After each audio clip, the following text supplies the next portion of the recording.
बच्चों, कल मैंने आप सबसे बताया था कि अभिप्रेरणा के अर्थ, सिद्धांत, कारक और कुछ सिद्धांत आपको बाकी थे जो आज हमें पढ़ाना है। आपने पढ़ा था कल अभिप्रेरणा का पहला सिद्धांत जो पढ़ा था मूल प्रवृत्ति का सिद्धांत।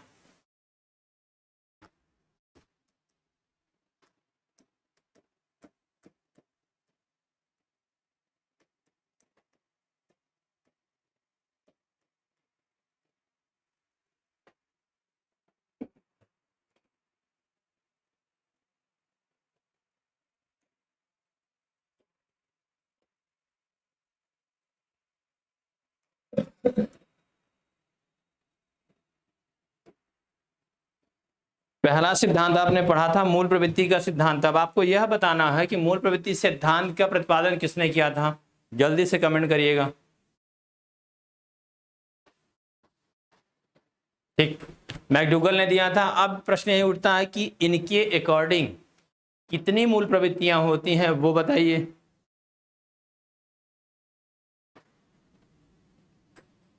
बिल्कुल सही, 14 मूल प्रवृत्तियां होती हैं। आज दूसरा सिद्धांत हम पढ़ेंगे, अभिप्रेरणा के मांग का सिद्धांत।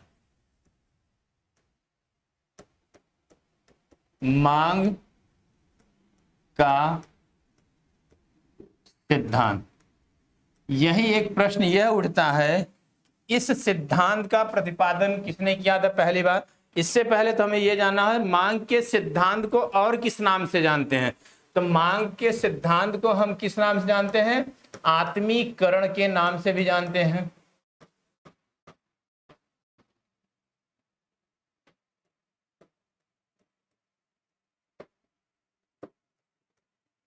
अब एक नाम और आ जाता है कि हम इसे किस और नाम से जानते हैं, इसे हम मानवतावादी सिद्धांत के नाम से भी जानते हैं। कौन से, मानवतावादी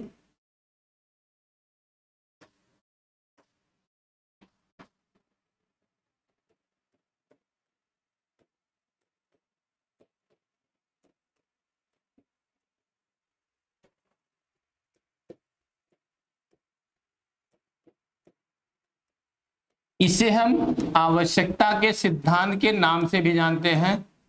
आवश्यकता का सिद्धांत।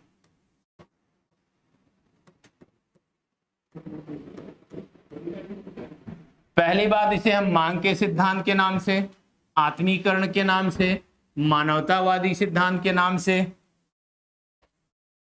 और आवश्यकता के सिद्धांत के नाम से, और एक नाम और आता है स्व यथार्थीकरण के सिद्धांत के नाम से भी जानते हैं। स्व यथार्थीकरण के सिद्धांत के नाम से भी जानते हैं। और इसी को हम क्या कहते हैं, पदानुक्रमिक सिद्धांत भी कहते हैं। कौन सा सिद्धांत कहते हैं, पदानुक्रमिक सिद्धांत।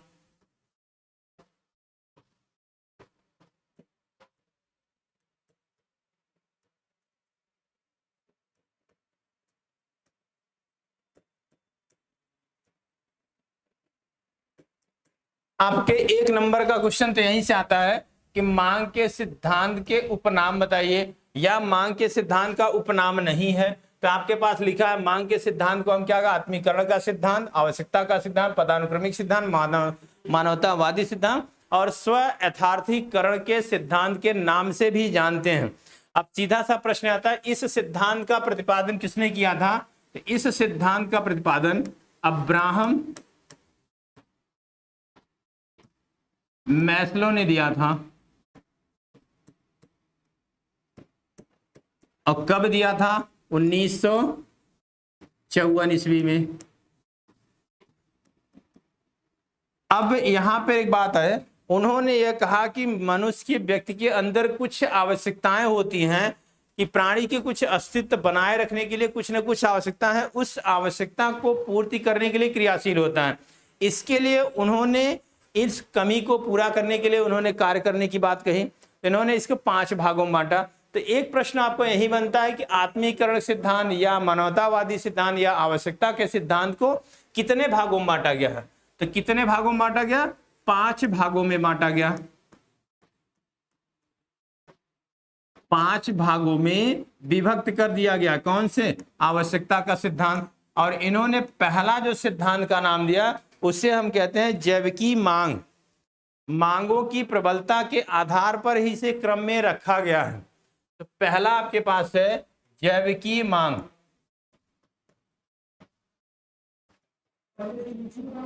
जैविकीय मांग। दूसरा कौन सा आता है? दूसरा उन्होंने दिया कि सुरक्षा मांग। कौन सा? सुरक्षा मांग। तीसरा उन्होंने कहा कि सामाजिक मांग।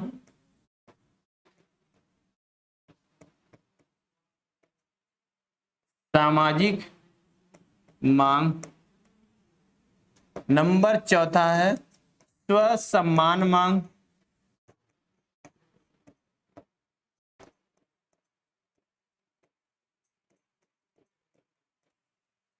पहला कौन सा है? जैविकी मांग। दूसरा सुरक्षा मांग। तीसरा सामाजिक मांग। चौथा आपके पास स्वसम्मान मांग या हम कहते हैं सम्मान मांग। पांचवा आपका पास आत्मसिद्धि।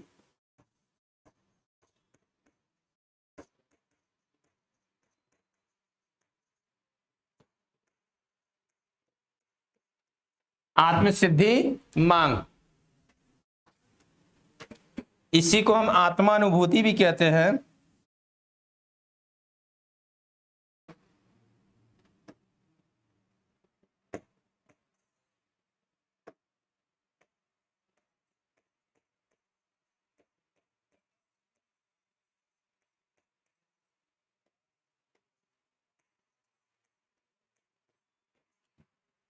ये उन्होंने मांगों की प्रबलता के आधार पर इसे 5 भागों में विभक्त किया। तो पहला तो प्रश्न यही उठता है कि मांग के सिद्धांत को कितने उपनाम दिए गए हैं, या तो इनमें से कौन नहीं है कौन हाँ, ये पूछता है।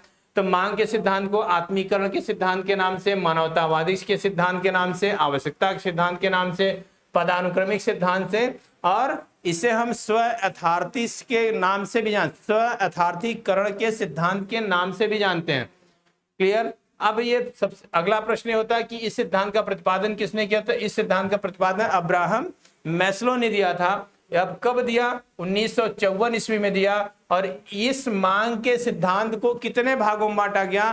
तो मांग के सिद्धांत को 5 भागों में विभक्त किया गया।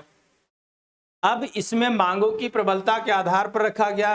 तो पहला मांग आपका जैविकी मांग है, दूसरा आपका सुरक्षा मांग है, तीसरा सामाजिक है, स्वसम्मान या सम्मान मांग है, और पांचवा आत्मानुभूति है। इन्होंने इसे क्या कहा? निम्न स्तरीय मांग बताया। कौन सा? निम्न स्तरीय मांग।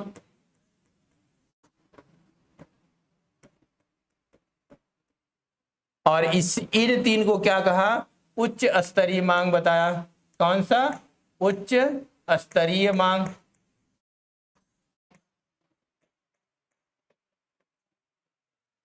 अब ये बात उठती है, कभी कभी व्यक्ति क्या करता है? निम्न स्तरीय मांगों का परित्याग करके व्यक्ति उच्च स्तरीय मांगों के लिए अग्रसर हो जाता है। इन्होंने कहा, कभी कभी कहा कि एक व्यक्ति 2 वस्तुओं के लिए, एक व्यक्ति 2 वस्तुओं के लिए एक जैसा क्या कर सकता है? व्यवहार कर सकता है। कहने का मतलब है कि अगर कोई मोहन जो है, अगर किसी का पेन मांगता है तो भी उसी प्रक्रिया से मांगता है, अगर किताब मांगता है तब भी उसी प्रक्रिया से मांगता है। कि मतलब 2 वस्तुओं के लिए एक जैसा व्यवहार हो सकता है। और कभी कभी व्यक्ति क्या करता है? कभी कभी व्यक्ति क्या करेगा कि 2 वस्तुओं के लिए, या 2 व्यक्ति हैं, एक राम है और दूसरा क्या है? श्याम है। इन दोनों का एक वस्तु के मांग के लिए एक जैसा व्यवहार हो सकता है। क्या हो सकता है? इन दोनों व्यक्तियों का, मान लीजिए अगर इस पे वस्तु को मांग कर रहे हैं तो राम भी उसी व्यवहार से मांग करता है और श्याम भी उसी व्यवहार से मांग करता है। तो ये एक जैसा व्यवहार हो सकता है। लेकिन आपसे अगर प्रश्न पूछे गए तो निम्न स्तरीय मांग कौन सा है, उच्च स्तरीय मांग को कितने भागों में बांटा गया, किसने दिया है, और इनके उपनाम क्या है, यही आपसे पूछे जाते हैं। ये क्लियर हो गया तो यस या नो करिएगा।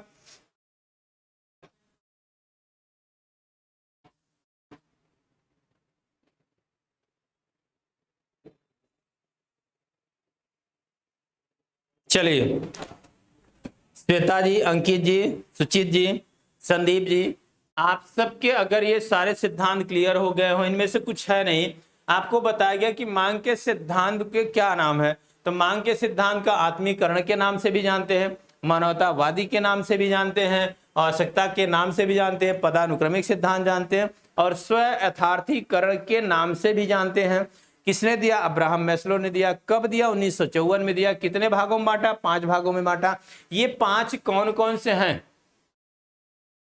5 भाग कौन कौन से हैं? वो 5 भाग आपके ये पूछे जा सकते हैं, कभी निम्न स्तरीय मांग, कभी उच्च स्तरीय मांग। ये भी बता दिया कि कभी कभी व्यक्ति निम्न स्तरीय मांगों का परित्याग करके उच्च स्तरीय मांगों के लिए अग्रसर हो जाता है।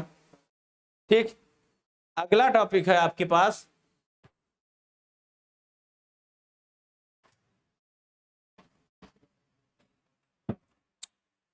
अगला है प्रणोद न्यूनता का सिद्धांत।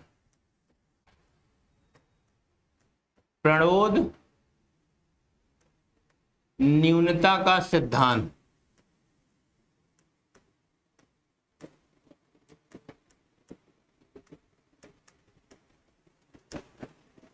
अब इसको बताने से पहले आप यह बता दीजिए कि अभिप्रेरणा के कितने घटक होते हैं और कौन कौन से हैं।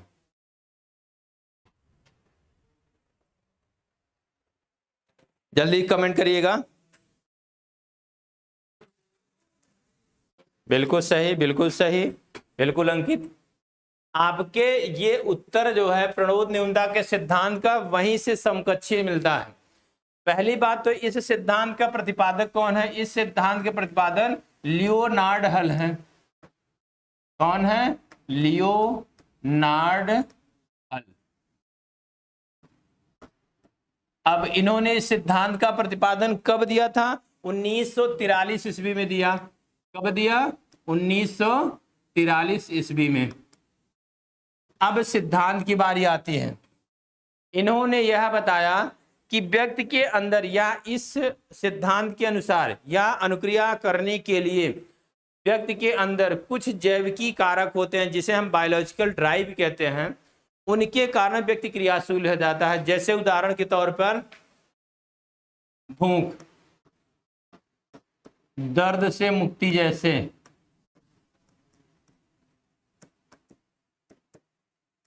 प्यास, ये आपके हैं। इनके लिए व्यक्ति क्या हो सकता है? ये क्या कौन से कहलाते हैं? जैविकी कारक कहलाते हैं। कौन से हैं? जैविकी कारक। इन कारकों के लिए व्यक्ति क्या होता है? क्रियाशील हो जाता है। और आपको ना पहले ही बता दिया कि मोटिवेशन क्या है। मोटिवेशन को अंग्रेजी भाषा अभिप्रेरणा क्या है? अभिप्रेरणा को अंग्रेजी भाषा मोटिवेशन कहते हैं, जो लैटिन भाषा के मोटम शब्द से लिया गया, जिसका शाब्दिक अर्थ था टू मूव या गति करना। प्राणी वर्ग में गति उत्पन्न करना ही अभिप्रेरणा कहलाते हैं। तो बालक कार्य किसके लिए करता? मोटिवेट होता किसके लिए? इन्होंने बताया तो क्या कहा? प्रणोद न्यूनता, जो आपका इंग्लिश से लिख रखी है ड्राइव रिडक्शन थ्योरी, जो आपके चालक है, जो आपकी आवश्यकता है उसको जहां से कम होती है उसके लिए। तो व्यक्ति कार्य किसके लिए? भूख के लिए, दर्द से निवारण या मुक्ति के लिए, या भूख या प्यास के लिए। ये जैविकी कारक है। इन जैविकी कारक के लिए प्राप्त करने के लिए व्यक्ति क्रियाशील हो जाता है या कार्य करता है।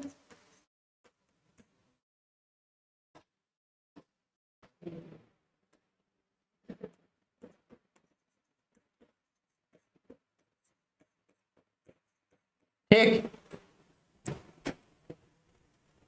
आप ऐसा भी समझ सकते हो कि ये जो जैविकी कारक है, इनको आपने बताया जैविकी कारक ये मानव के अंदर क्या करते हैं? तनाव उत्पन्न करते हैं। तनाव उत्पन्न करेंगे। इस तनाव को कम करने के लिए क्रियाशील होना पड़ता है, जिसको हम कहते हैं कार्य करते हैं। तो जब बात क्रियाशील हो जाए तो वो मोटिवेट तो हो ही जाएगा, कार्य करना प्रारंभ कर देगा। तो आपसे केवल टेट में यह क्वेश्चन पूछे जाते हैं कि प्रणोद न्यूनता का सिद्धांत किससे संबंधित है? तो अभिप्रेरणा से संबंधित है। प्रणोद न्यूनता सिद्धांत का प्रतिपादन किसने दिया था? तो लियोनार्ड हल ने दिया था। कब दिया? 1943 में दिया। इन्होंने किस पर अधिक बल दिया? तो जैविकी कारकों पर अधिक बल दिया। अब जैविकी कारक आपके जो जन्म से प्राप्त होते हैं, भूख, प्यास, निद्रा, दर्द जैसे निवारण से मुक्ति आप चाहते हो, उसके लिए क्रियाशील होते हो, वही इन्होंने इसकी व्याख्या की। क्लियर हुआ?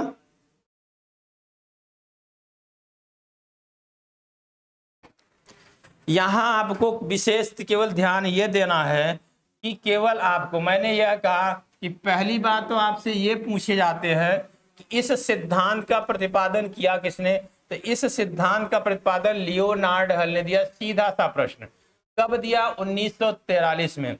अब जो इनका सिद्धांत जो आप पढ़ते हो या इनके जो नियम है, इन्होंने कहा इस सिद्धांत के अनुसार मनुष्य के अंदर क्या होती है, मनुष्य के जैविकी कारक पाए जाते हैं, या मनुष्य क्या लगता है, या इस सिद्धांत के अनुसार मनुष्य किसी कार्य को प्रारंभ करने के लिए, कार्य करने के लिए, क्रियाशील होने के लिए कुछ जैविकी कारक होते हैं। यह मनुष्य क्या होता है, उन जैविकी कारकों के लिए या उनकी प्राप्ति के लिए जो भी कार्य करता है, इस जैविकी कारक। अब ये जैविकी कारक क्या होते हैं? आपके भूख हो सकती है, प्यास हो सकती है, निद्रा हो सकती है, दर्द से निवारण, दर्द से मुक्ति हो सकती है। आप इनको प्राप्त करने के लिए जो आप कार्य करते हो या क्रियाशील हो जाते हो, उसी को इन्होंने कहा कि व्यक्ति मोटिवेट हो जाता है। यहां आपसे कुछ नहीं बस जैविकी कारकों पर बल दिया, केवल आप इतना याद रखिएगा बस कि प्रणोद न्यूनता का सिद्धांत लियोनार्ड हल ने दिया था, और किस पर अधिक बल दिया था? जैविकी कारकों पर अधिक बल दिया था। क्लियर हुआ?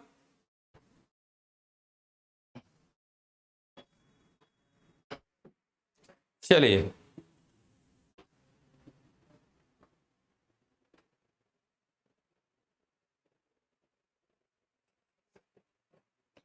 अगला सिद्धांत आपका है मनोविश्लेषणात्मक सिद्धांत। मनोविश्लेषणात्मक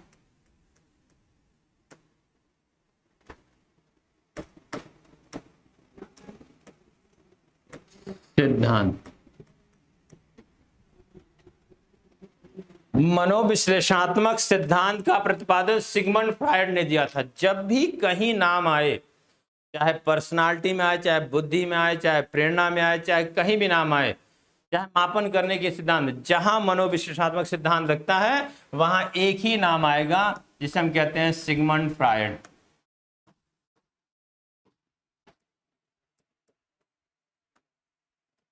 इन्होंने दो कारक बताए मोटिवेट होने के लिए या व्यक्ति को कार्य करने के लिए। दो कारक बताए। पहला उन्होंने यह बताया जीवन मूल प्रवृत्ति। कौन से? जीवन मूल प्रवृत्ति। दूसरा उन्होंने बताया मृत्यु मूल प्रवृत्ति।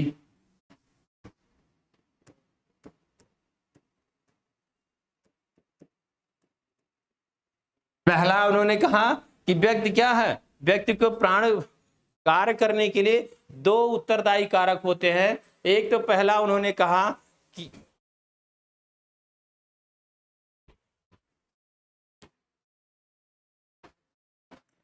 सॉरी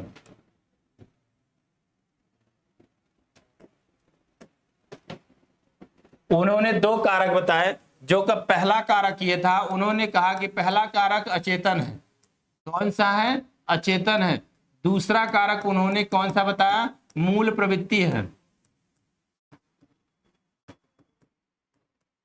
कौन सा है? मूल प्रवृत्ति। अब अचेतन क्या है? आपने मनोविज्ञान के मापन की विधिया में चेतन और अचेतन की व्याख्या उन्होंने किया था। उन्होंने कहा कि अचेतन क्या है? उन्होंने अपने मस्तिष्क को तीन भागों में बांटा। कौन से तीन भागों में? इन्होंने कहा कि यह चेतन पक्ष है, यह क्या है? अर्धचेतन है, और आपका क्या है? ये अचेतन है।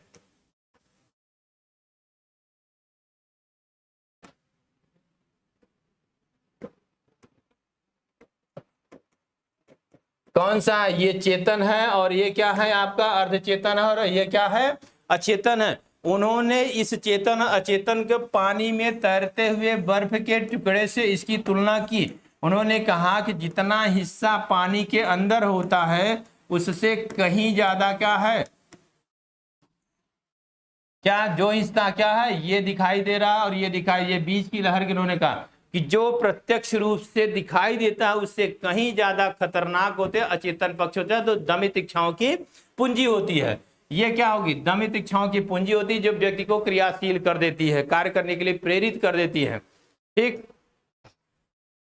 दो मूल कारक बताए, एक तो पहला आपके पास अचेतन है, दूसरा आपके पास मूल प्रवृत्ति है।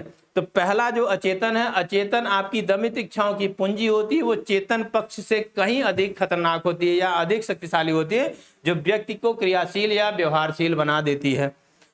दूसरा उन्होंने कहा मूल प्रवृत्ति, उन्होंने कहा कि मूल प्रवृत्ति, इस मूल प्रवृत्ति को उन्होंने पुनः दो भागों में विभक्त किया। पहला उन्होंने यह कहा कि जीवन मूल प्रवृत्ति, कौन सा? जीवन मूल प्रवृत्ति। दूसरा उन्होंने कहा मृत्यु मूल प्रवृत्ति, मृत्यु मूल प्रवृत्ति। ठीक, अब इन्होंने यह कहा कि जीवन मूल प्रवृत्ति तब तक काम करती है जब तक वो क्या है? सामाजिक रूप से, सही रूप से या आपको सजग रूप से कार्य करती है, सामाजिक नियमों के अनुरूप कार्य करती है, तब उसे हम कहते हैं सामाजिक मूल प्रवृत्ति। यह तब तक कार्य करती है जब बालक में सकारात्मक कार्य हो। आप इसे सामाजिक के स्थान पे आप सकारात्मक भी कह सकते हो कि सकारात्मक कार्य करती है, कुल मिला के आपके नियमों के अनुरूप चलती है, तब तक वो कौन सक्रिय रहती है? जीवन मूल प्रवृत्ति सक्रिय रहती है। जब यह कार्य करना बंद कर दे तब क्या होगा? मृत्यु मूल प्रवृत्ति सक्रिय हो जाती है और व्यक्ति की विध्वंसात्मक कार्य करना प्रारंभ कर देती है। कौन सा? विध्वंसात्मक कार्य।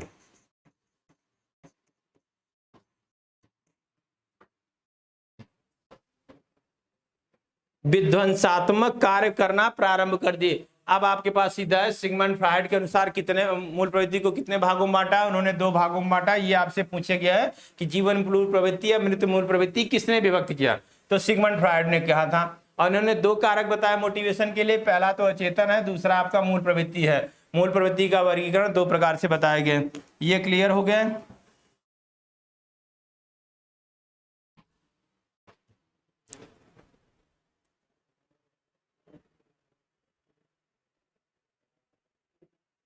इसके बाद एक सिद्धांत और आपसे पूछे जाते हैं जिसे हम कहते हैं उपलब्धि सिद्धांत। कौन सा? उपलब्धि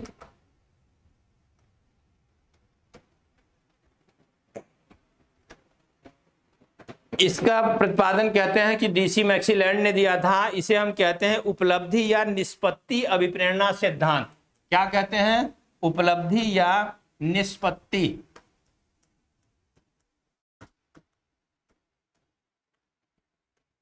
अभिप्रेरणा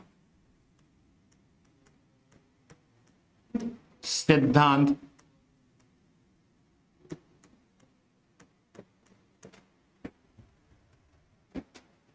अब इसका प्रतिपादन किसने किया था? इसका प्रतिपादन डीसी मैक्सीलैंड ने किया। अब प्रश्न आपके पास है, आपसे केवल इसमें ये कुछ नहीं पूछा गया, आपको मिलान करने के लिए पूछा गया, आपसे ये पूछा गया कि इसके प्रतिपादक के नाम बता दीजिए। तो डीसी मैक्सीलैंड ने किया था। इस सिद्धांत का प्रतिपादन 1943 ईस्वी में किया गया। 83 ईस्वी में। कब किया गया? 1983 ईस्वी में। अब इस सिद्धांत का मतलब यह है कि इस सिद्धांत के अनुसार जब भी बालक कोई कार्य करता है, इतने अच्छे ढंग से कार्य करता है या इतने सही तरीके से कार्य करता है जिसे अधिक से अधिक सफलता की प्राप्ति हो जाए। कितना भी आप करो, जैसे जो भी आपको रचनात्मक कार्य करना हो या सामाजिक कार्य करना हो, आप इतने अच्छे ढंग से कार्य करते हो कि आपको अधिक से अधिक क्या हो जाए? आपको अधिक से अधिक सफलता की प्राप्ति हो जाए।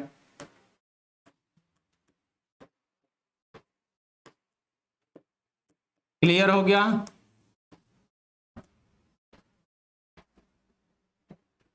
उपलब्धि या निष्पत्ति अभिप्रेरणा का सिद्धांत का प्रतिपादन डीसी मैक्सीलैंड ने 1983 ईस्वी में दिया। उन्होंने कहा कि व्यक्ति, इस सिद्धांत के अनुसार व्यक्ति किसी कार्य को इस ढंग से या इस प्रकार से करता है, उसे अधिक से अधिक सफलता की प्राप्ति हो जाए, तो उसे हम कहते हैं निष्पत्ति सिद्धांत या उपलब्धि सिद्धांत। क्लियर हुआ?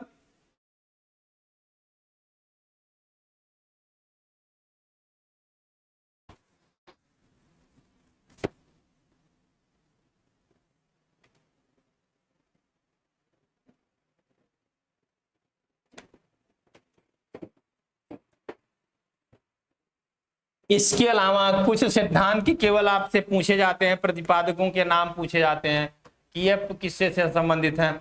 जैसे आपके पास अगला सिद्धांत शरीर क्रिया सिद्धांत। कौन सा है? शरीर क्रिया सिद्धांत। इस सिद्धांत का प्रतिपादन मॉर्गन ने दिया था। किसने दिया था? मॉर्गन ने दिया था। शरीर क्रिया सिद्धांत का प्रतिपादन किसने किया था? मॉर्गन ने किया था। इनके अनुसार जितने भी यह व्यवहार है, जितने समस्त व्यवहार क्रियाएं हैं, एक केंद्रीय प्रेरक शक्ति कार्य करती है, जो व्यक्ति के लिए शरीर संरचना प्रेरक शक्ति कह सकते हो आप, उसके लिए कार्य करती है, वो उसी पर केंद्रित रह जाती है। तो आपसे केवल यहाँ ये पूछे जाते हैं कि शरीर क्रिया सिद्धांत का प्रतिपादन किसने किया था? मॉर्गन ने किया था। इन्होंने मोटिवेशन के लिए यही कहा कि प्राणी की प्रतिक्रिया किसी बाह्य उद्दीपक पर केंद्रित न होकर केवल शरीर संरचना प्रेरक पर निर्भर होती है। किस पर? शरीर संरचना पर। जो आपकी आवश्यकताएं होती हैं उस पर निर्भर होती हैं। एक प्रश्न और पूछे जाते हैं कि वास्तविकता अप्रेरणा का सिद्धांत। कौन सा? वास्तविकता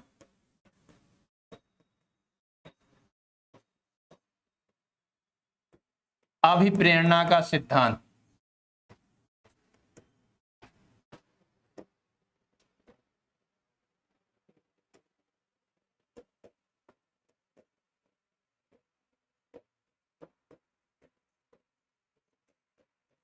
वास्तविकता अभिप्रेरणा के सिद्धांत को और एक नाम से जानते हैं, जिसे हम आंतरिक अभिप्रेरणा सिद्धांत के नाम से जानते हैं। किसके नाम से?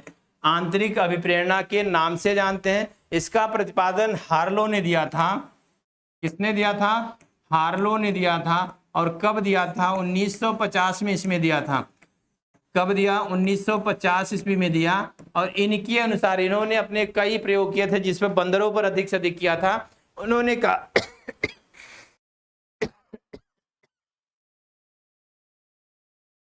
कहा कि वास्तविक प्रेरणा का अपना एक महत्व होता है, जिसने सिद्ध किया कि व्यक्ति बाह्य अभिप्रेरणा के अभाव में आंतरिक प्रेरणा अधिक सक्रिय होती है, अधिक कार्यशील हो जाती है। तो बंदर अपनी समस्याओं के लिए अधिक से अधिक तत्पर थे। तो यहाँ पे आपसे सिद्धांत नहीं, केवल आपसे ये पूछे जाते हैं कि इस सिद्धांत का प्रतिपादन किसने किया? तो हार्लो ने दिया था, 1950 ईस्वी में दिया था। और शरीर क्रिया सिद्धांत का प्रतिपादन किसने किया था? मॉर्गन ने दिया था। शरीर संरचना पर आधारित है, या जो भी कार्य व्यक्ति करता है वो शरीर संरचना पर आधारित कार्य करता है। आपसे केवल आपसे ये पूछे जा सकते हैं कि मिलान करने के, या ये अभिप्रेरणा से संबंधित नहीं है। बाकी आपके 2 ही 3 ऐसे सिद्धांत हैं जिसकी व्याख्या आपकी की जाती है। एक सिद्धांत देता है अभिप्रेरणा का क्षेत्र सिद्धांत। ये कहता है अभिप्रेरणा का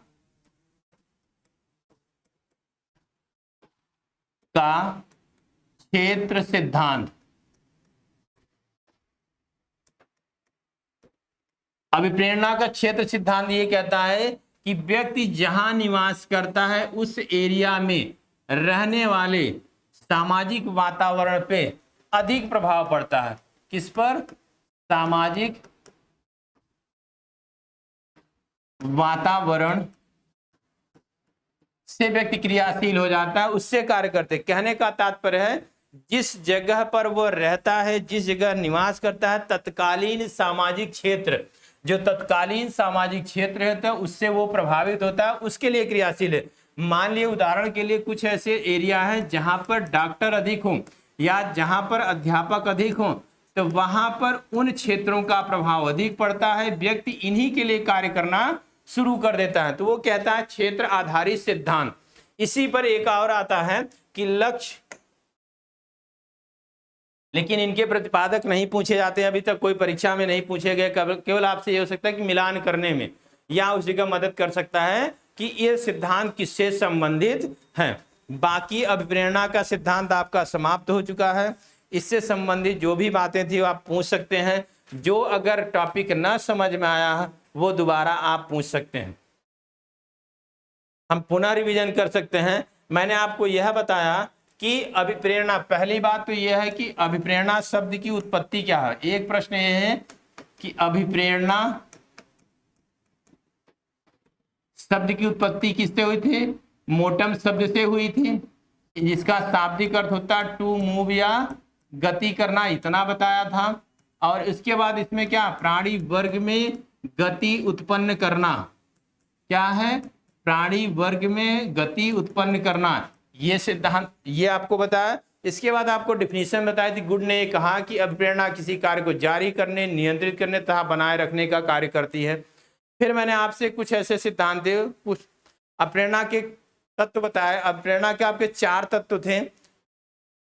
अब ये 4 तत्व कौन कौन से? पहला आपने पढ़ा था आवश्यकता का सिद्धांत, आवश्यकता। दूसरा आपने पढ़ा चालक। तीसरा आपने पढ़ा प्रोत्साहन। चौथा आपने पढ़ा प्रेरक। अब इनमें आपसे यही पूछे जाते हैं अप्रेरणा के कितने तत्व हैं? तो अप्रेरणा के 4 तत्व हैं, आवश्यकता, चालक, अंतर, प्रोत्साहन। मैंने ये भी कहा आवश्यकता किस बात को दर्शाता है? आवश्यकता आपकी कमी को दर्शाता है। इस कमी के लिए जो हम कार्य करते हैं उसी को हम चालक कहते हैं। इन दोनों से जिसकी समाप्ति होती है उसे हम क्या कहते हैं? प्रोत्साहन कहते हैं। और प्रेरक एक अति व्यापक शब्द है जिसमें जो कार्य मोटिवेशन कर सकता है, किसी कार्य को जारी रखने, नियंत्रित करने तथा बनाए रखने का कार्य करती है, उसी को हम कहते हैं। एक प्रश्न और आता है कि सकारात्मक प्रेरणा किसे कहते हैं, नकारात्मक प्रेरणा किसे कहते हैं? तो सकारात्मक प्रेरणा वो होती है जो व्यक्ति स्वयं से मोटिवेट होता है, उसे हम सकारात्मक प्रेरणा कहते हैं। जो किसी के दूसरे के द्वारा मोटिवेट हो जाए उसे हम नकारात्मक प्रेरणा कहते हैं। इसके अलावा आपको मैंने कुछ सिद्धांत बताए थे। जो आपने सिद्धांत पढ़ा था, पहला सिद्धांत आपको सीधे से ऐसे पूछे जाते हैं कि मूल प्रवृत्ति के सिद्धांत का प्रतिपादन किसने किया? मैकडूगल ने किया, सन 1908 ईस्वी में किया। इनके अकॉर्डिंग कितनी मूल प्रवृत्तियां होती? 14 होती हैं। फिर मांग के सिद्धांत की, आवश्यकता का सिद्धांत, पदानुक्रमिक सिद्धांत, स्वयथार्थीकरण के सिद्धांत, आत्मीकरण के सिद्धांत का प्रतिपादन किसने दिया? ये आप पढ़ लिए आज।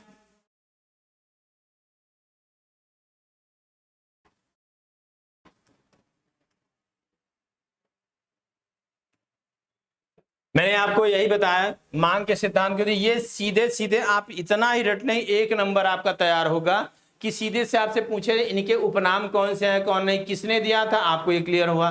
54 में दिया गया था, कितने भाग थे, वो आपको क्लियर होगा। इनमें निम्न स्तरीय मांग कौन से, उच्च स्तरीय मांग कौन से, बस इतना क्लियर करेंगे तो आपका इससे संबंधित प्रश्न हो जाएंगे। फिर दूसरा मैंने कहा प्रणोद न्यूनता का सिद्धांत का प्रतिपादन किसने किया? अब प्रणोद न्यूनता का सिद्धांत का प्रतिपादन लियोनार्ड हल ने सन 1943 में दिया। उन्होंने कहा कि जैविकी कारकों पर अधिक बल दिया। ये जैविकी कारक ही बालक या व्यक्ति को मोटिवेट करते हैं। उन्होंने इसके लिए भूख, प्यास, निद्रा, दर्द से मुक्ति जैसे कार्यों को बल दिया। वो व्यक्ति क्यों, इसी बात के लिए वो क्रियाशील हो जाता है। क्लियर? इसके बाद मैंने आपको कहा कि सिगमंड फ्रायड कि मनोविश्लेषणात्मक सिद्धांत के प्रतिपादक कौन है? तो सिगमंड फ्रायड है। कौन है? सिगमंड फ्रायड है। इन्होंने व्यक्ति को मोटिवेट होने के लिए 2 कारक बताए, एक तो अचेतन, दूसरा मूल प्रवृत्ति। अब अचेतन मैंने आपको डिफाइन कर दिया कि आपको उन्होंने इससे पानी में तैरते हुए बर्फ से तुलना की थी। किससे की थी? बर्फ से की थी। जितना हिस्सा आपका क्या है, पानी के ऊपर दिखाई देता था उसे हम चेतन कहते थे, और जो पानी के अंदर होता था उसे हम क्या कहते हैं? अचेतन कहते हैं। तो अचेतन व्यक्ति के कार्य को मैंने कहा अचेतन क्या है? दमित इच्छाओं की पूंजी होती है, जो भौतिक वातावरण में रहते हुए जो इच्छा पूरी नहीं होती वह क्या होती है? अचेतन पक्ष में जाती रहती है। फिर क्या होता है? ये आपके व्यवहार को बदल देती है, आपके व्यवहार को बदल देती है। तो क्या होता है? आप अपने कार्य के लिए क्रियाशील हो जाते हो। फिर दूसरा उन्होंने कहा मूल प्रवृत्ति। मूल प्रवृत्ति उन्होंने 2 कारक बताए, एक तो जीवन मूल प्रवृत्ति, दूसरा मृत्यु मूल प्रवृत्ति। जीवन मूल प्रवृत्ति जब तक सक्रिय रहती है तब तक व्यक्ति रचनात्मक और सामाजिक कार्य करता है। जब यह कार्य करना बंद कर दे तब यह सक्रिय हो जाती है और तहस नहस वाली स्थिति शुरू हो जाती है, जिसे हम कहते हैं विध्वंसात्मक। वो यहां प्रश्न केवल ये पूछा गया कि जीवन मूल प्रवृत्ति को किसने विभक्त किया है, तो जीवन मूल प्रवृत्ति को सिगमंड फ्रायड ने दिया है। कितने भागों में बांटा? 2 भागों में बांटा है। क्लियर हुआ? इसके बाद मैंने आपसे कहा कि ये सब उपलब्धि अप्रेरणा सिद्धांत, जिसे हम निष्पत्ति अप्रेरणा सिद्धांत के नाम से जाते हैं, यहां केवल ये पूछे गया ये किसने दिया, तो डीसी मैक्सीलैंड ने सन 1983 में दिया। इस सिद्धांत के अनुसार व्यक्ति किसी कार्य को इतने अच्छे ढंग से करता है कि उसे अच्छी से अच्छी या अधिक से अधिक सफलता की प्राप्ति हो जाए, उसे हम कहते हैं निष्पत्ति सिद्धांत या अप्रेरणा सिद्धांत। अब यहाँ पे शरीर क्रिया सिद्धांत, शरीर क्रिया सिद्धांत का प्रतिपादक पूछा गया, तो शरीर क्रिया सिद्धांत का प्रतिपादन मॉर्गन ने दिया था। और वास्तविक प्रेरणा सिद्धांत का प्रतिपादन किसने दिया था, तो वास्तविक प्रेरणा सिद्धांत का प्रतिपादन हार्लो ने सन 1950 में दिया था। इसके अलावा आपको लक्ष्य आधारित प्रेरणा सिद्धांत मिलते हैं और आपके पास क्षेत्र आधारित सिद्धांत मिलते हैं। तो लक्ष्य आधारित सिद्धांत में ये कहा गया कि व्यक्ति जैसे जैसे एक लक्ष्य की प्राप्ति होती है दूसरे लक्ष्य की ओर अग्रसर होता चला जाता है। जैसे आपका अभी तक क्या था कि हाई स्कूल में टॉप कर जाऊं या हाई स्कूल पास हो जाऊं, किसी तरह पास हो जाऊं, फिर आपका लक्ष्य बन जाता है इंटर पास के, फिर ग्रेजुएशन, फिर आपके पास बीएड, बीटीसी, टेट, आपको सुपर टेट, सारी चीजें आकांक्षाएं बढ़ती चले। तो इन्होंने कहा कि एक लक्ष्य की समाप्ति होती, दूसरा लक्ष्य अग्रसर होता चला जाता है। क्षेत्र आधारित सिद्धांत आपसे यही कहा कि व्यक्ति जिस क्षेत्र में या जिस वातावरण में रहता है उस क्षेत्र का वातावरण से वो ग्रहण करता है।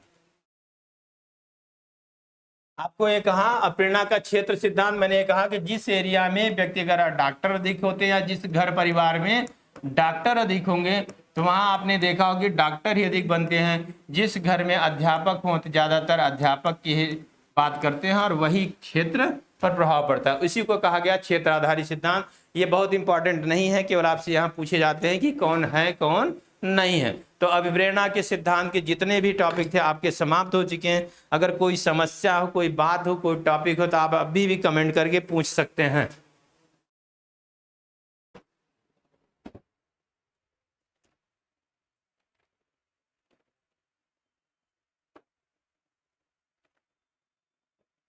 चलिए कोई नहीं है तो आज की बस यहीं तक क्लास समाप्त हो जाती है। अगर मोटिवेशन से कोई संबंधित कोई बात हो तो एसपी शुक्ला एजुकेट कॉलेज में आप आके ज्वाइन कर सकते हैं और इससे संबंधित साइकोलॉजी से जो भी प्रश्न हो आप हमसे पूछ सकते हैं और नहीं तो आप कमेंट बॉक्स में उसको लिख सकते हैं। धन्यवाद, शुभ रात्रि।